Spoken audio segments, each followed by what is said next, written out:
More news that you may want to know about COVID. Another outstanding Texan doing her absolute best.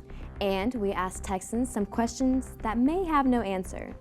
All this and more coming up on NHSTV Live.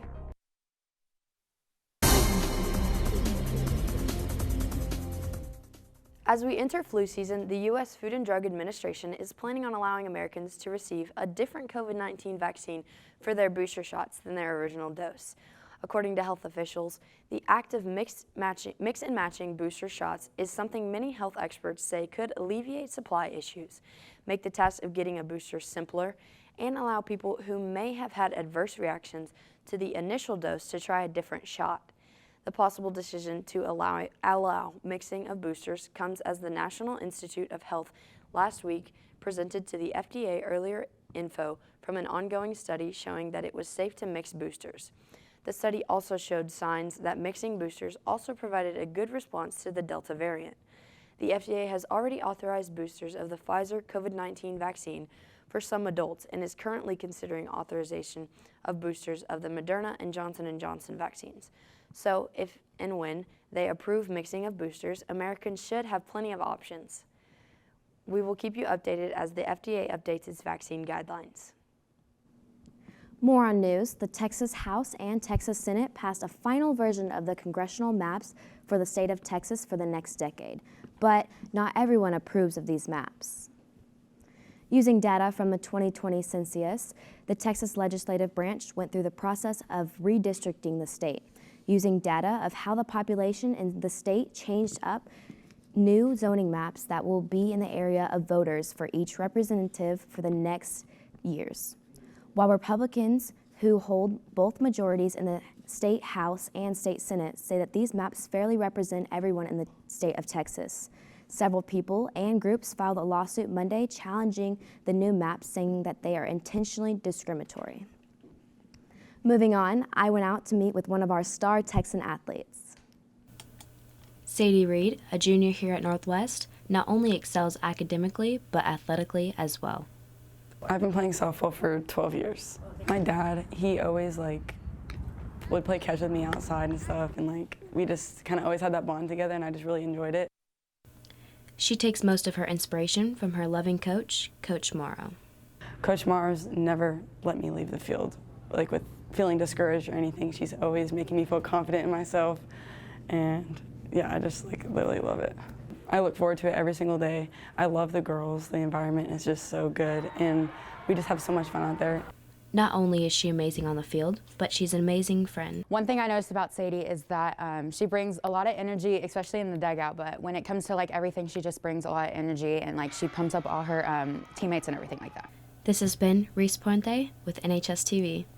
We are so thankful to call Sadie a part of our Texan family. Speaking of athletes, AJ is in the studio to give you the midweek sports update. AJ, how are our athletes doing? Thanks, Hayden. Now, good morning, Texans. Let's get right into the midweek sports report. Our girls volleyball played last night against the Denton Broncos. The girls went out in their first set and had a very close loss. Then they came back and managed to win their second set. From there, it was a back-and-forth battle, but unfortunately, our girls lost with a final score of 3-2.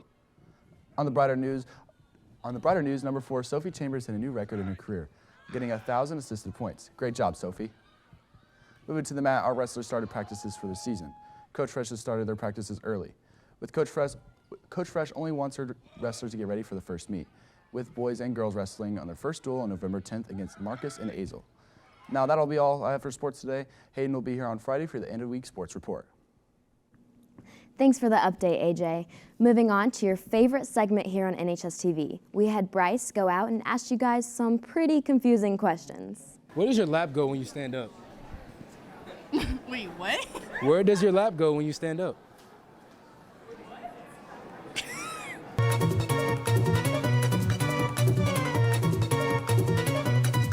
What? I didn't say anything on this mic. Where does your lap go when you stand up? Up? No, just, all right, play it through. So you're sitting down. Okay, yeah. And then you stand up. Where's your lap go? It's not there anymore. So you're sitting down, it's your lap. Yeah. Where does it go?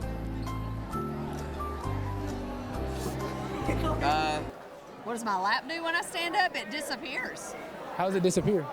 Well, So when you sit down, you form a lap. And so when you stand up, you no longer have a lap. But it just disappears? Yeah, it just disappears. All right, next question. Why is the word abbreviation so long? These are two advanced questions. No, why is the word abbreviation so long? Because it's a pause? I don't know. Abbreviation is like when it shortens the word. Oh. So why is the word so long? Am I this stupid? Why is the word abbreviation so long? Because you have to breathe it. Shoot, I don't know. You want. Why is the word abbreviation so long? Because abbreviation like shorten stuff? Why is it so long? Because. That's how you spell it? All right. What would you call a fly without wings? A land? Why would you call it land? Because it doesn't fly? No, it's called walk. Can vegetarians eat animal crackers? Well, they can, but technically they shouldn't because if you're so against animals, then you shouldn't eat it, but... Animal crackers, yes. But they're animals. They are, that's true. And really, we shouldn't eat the little animals like that anyway, because, I mean, you think about it, you've got a cute little rhinoceros and you're biting off his leg or something like that. That's really unkind. Can a vegetarian eat animal crackers? No. Why not? It's double homicide. How's it double homicide? Homicide. What? You said homicide. You said what? Next question.